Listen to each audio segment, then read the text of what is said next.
सद्गुरुचरणारविन्दाभ्यां नमः। ओम शङ्कारूपेण मच्चित्तं पङ्कीकृतमभूद्यया किङ्करीयस्य सामाया शङ्कराचार्यमाश्रये। प्रह्लादवरदो देवो जो नृसिंहः परो हरिः नृसिंहोपासकं नित्यं तं नृसिंहगुरुं भजे। श्री सच्चिदानंद शिवाभिनव्य नृसिंहभारत्यभिधान यतीन्द्रान् विद्यानिधेन् मन्त्रनिधेन् सदात्मनिष्ठान् भजे मानव शम्भुरूपान्।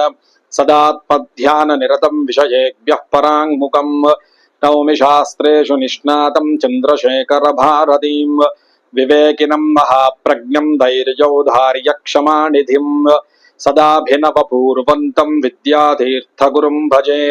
अज्ञानां जाह्नवीतीर्थं विद्यातीर्थं विवेकिनां सर्वेषां सुखदं तीर्थं भारती तीर्थमाश्रये। विद्या विनय संपन्नं वीतरागं विवेकिनं वंदे वेदांत तत्पग्नं विदुशेखर भारतीं।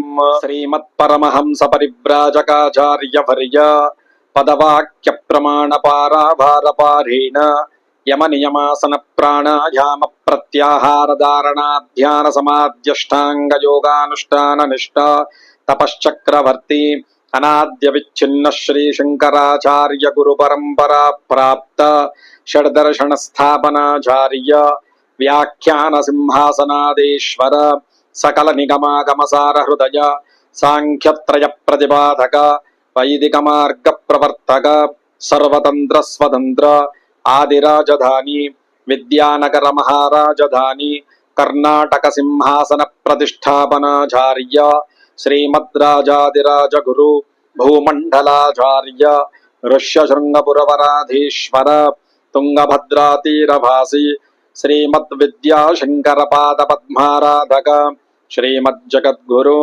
श्रीमदभिनव विद्यातीर्थ महास्वामी गुरुकर कमल संजात श्रीमज्जगद्गुरु श्री भारती तीर्थ महास्वामिनां तत्कर कमल संजात श्रीमज्जगद्गुरु श्री विदुशेखर भारती स्वामिनांच चरणारविन्दयोः साष्टांग प्रणामान् समर्पयामः।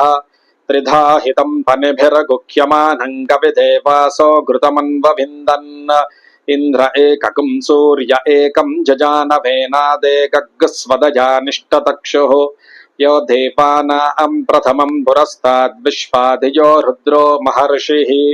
हिरण्यगर्भं पश्यत जायमानगुं सनो देवः शुभया स्मृत्या संयुनक्तो यस्मात् परं न परमस्ति किञ्चित् यस्मान्नानीयो न ज्यायोऽस्ति कश्चित् वृक्ष इव स्तब्धो दिवि तिष्ठत्येकस्तेनेदं पूर्णं पुरुषेण सर्वं न कर्मणा न प्रजया धनेन त्यागेनैके अमृतत्वमानशुः परेण नाकं निहितं गुहायां विभ्राजते तद्यतयो विशन्ति वेदान्त विज्ञान सुनिश्चितार्थाः संन्यासयोगाद्यतजः शुद्धसत्त्वाः ते ब्रह्मलोके तु परान्तकाले परामृतात् परिमुच्यन्ते सर्वे दहरं विपापं परमेष्मभूतं यत्पुण्डरीकं पुरमद्य सग्रस्तं तत्रापि दहरं गगनं विशोकस्तस्मिन् यदन्तस्तदुपासितव्यम् यो वेदादौ स्वरः प्रोक्तो वेदान्ते च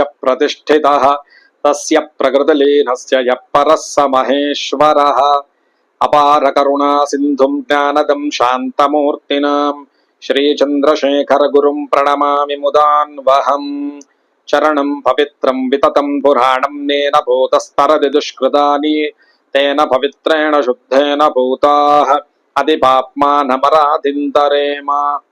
सद्गुरुचरणारविन्दाभ्यां नमः।